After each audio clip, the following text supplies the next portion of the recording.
Hello friends, आप सभी का स्वागत है आज की इस वीडियो क्लास में। और आज की इस वीडियो क्लास में हम लोग पढ़ने वाले हैं देशी रियासतों का भारत में विलय।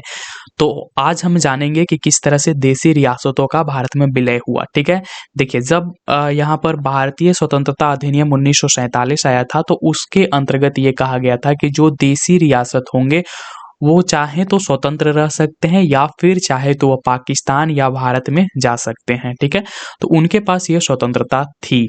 तो यहाँ पर कई छोटे छोटे देशी रियासत थे, लगभग 500 से भी अधिक यहाँ पर छोटे छोटे देशी रियासत थे। और इन छोटे छोटे देशी रियासतों को जो स्वतंत्रता मिली थी कि वो चाहे तो इंडिया में जा सकते हैं, इंडिया के साथ रह सकते हैं, या फिर चाहे तो पाकिस्तान के साथ जा सकते हैं, या फिर खुद चाहे तो आज़ाद रह सकते हैं, यानी कि अपनी व्यवस्था को खुद संभाल सकते हैं देशी रियासत।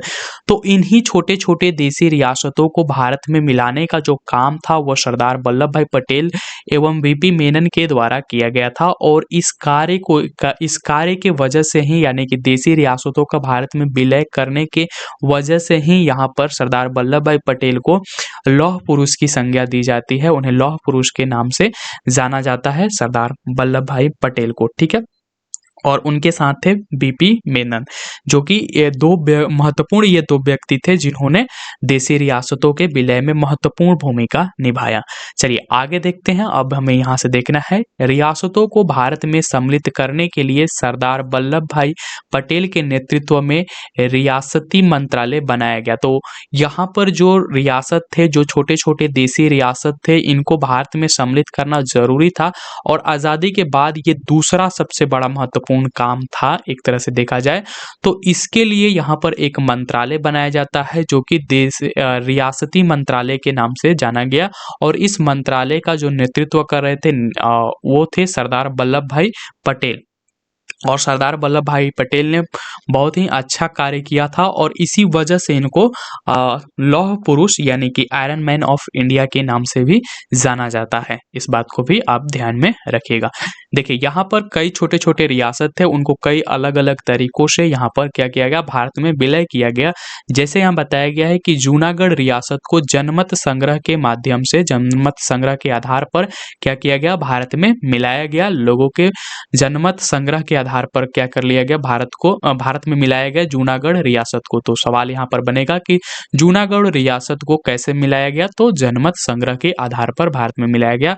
वहीं हैदराबाद की जो रियासत थी इसको पुलिस कार्रवाई के माध्यम से भारत में मिलाया जाता है।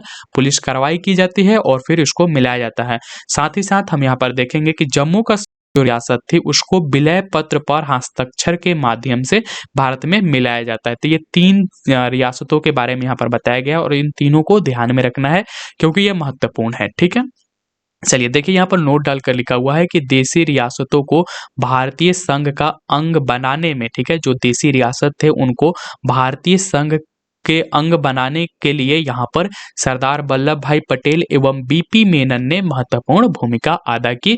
इस चीज को आपको याद रखना है कि ये दो ऐसे व्यक्ति थे जिन्होंने देशी रियासतों को भारत का अंग बनाने में बहुत ज्यादा ही महत्वपूर्ण भूमिका निभाई। तो वो थे सरदार वल्लभ भाई पटेल एवं बीपी मेनन।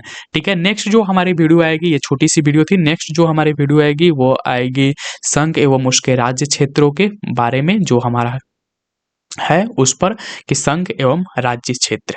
तो नेक्स्ट हमारे वीडियो संघ और राज्य क्षेत्र पाएगी। तो मिलते हैं नेक्स्ट वीडियो के अंतर्गत।